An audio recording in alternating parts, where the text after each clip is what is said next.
family, it's Letitia Renee of Grow, Grief, Reconnection, and Ongoing Wellness. Today I got a question for you. Why are you punishing yourself if it wasn't your fault? How many nights have you spent replaying moments in your mind wondering what you could have done differently to stop the unthinkable? How many times have you whispered to yourself, if only I had known, if only I had seen? If you've been carrying guilt for something you couldn't control, this is for you. When I lost my parents back to back to cancer, I thought I had to carry it all. I thought I had to carry the pain, I had to carry the guilt, and the constant what ifs. What if I had known more? What if I had seen the signs? I blamed myself for not recognizing the signs sooner, for not asking more questions, and for not somehow stopping what was unstoppable. One day when I was sorting through my dad's things, I found a page in his notepad that stopped me right in my tracks. It was his own handwriting, and he had written, "She's going to be okay." He was talking about my mom, whom he affectionately called Sweets. They were both dealing with cancer at the very same time. Even when my dad was facing the hardest battle in his life, he believed in her. That note changed something in me. It reminded me of something I needed to pay close attention to, which is guilt is a thief. It steals your ability to see the truth that you were enough and you did do enough, and some things were simply never in your control. I know some of you listening right now are haunted by the same guilt that I felt. You replayed moments over and over and over again, wondering if you could have done something differently. You've questioned your choices and you've doubted your love, some of you, and you even blamed yourself for things you couldn't have controlled. But let me tell you something I realized that day with my dad's note.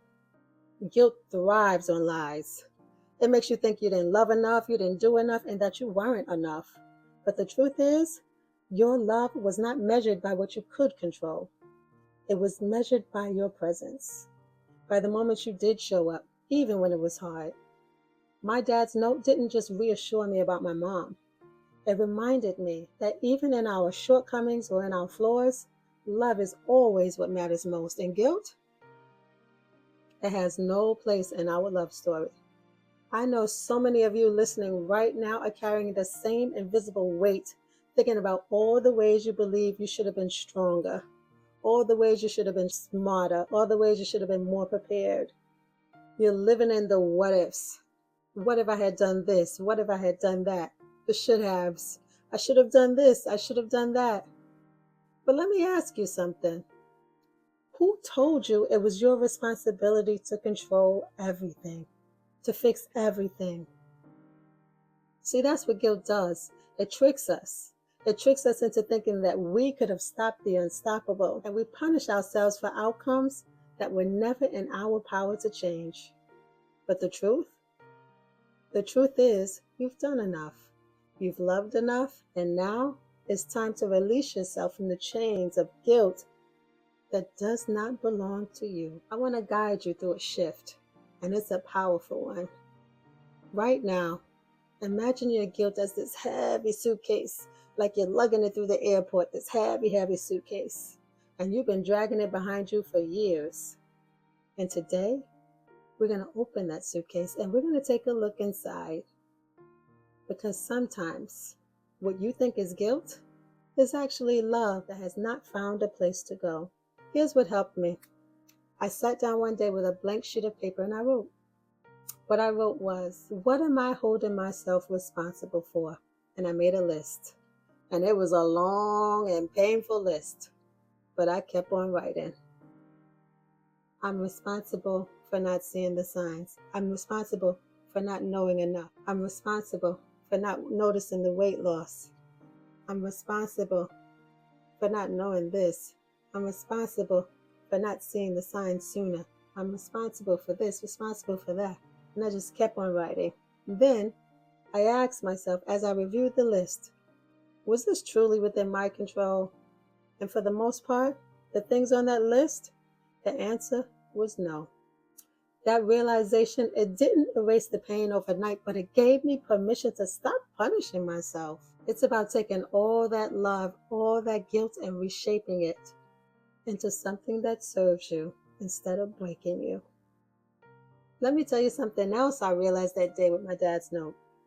Guilt is not proof that you failed. It is proof of your love. It shows how deeply you cared and how much you wanted to protect the ones you love. But it's time to take that love and turn it into something else. It's time to turn that love into healing, turn that love into purpose, turn that love into growth, because you deserve it.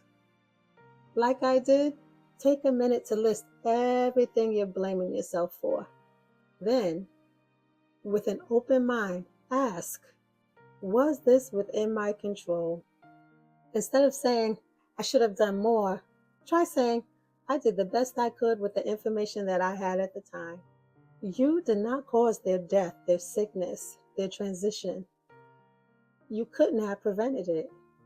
But what you can do is honor their memory by living, not just surviving, but by truly living. You can find moments of joy again. You can rebuild and you can heal.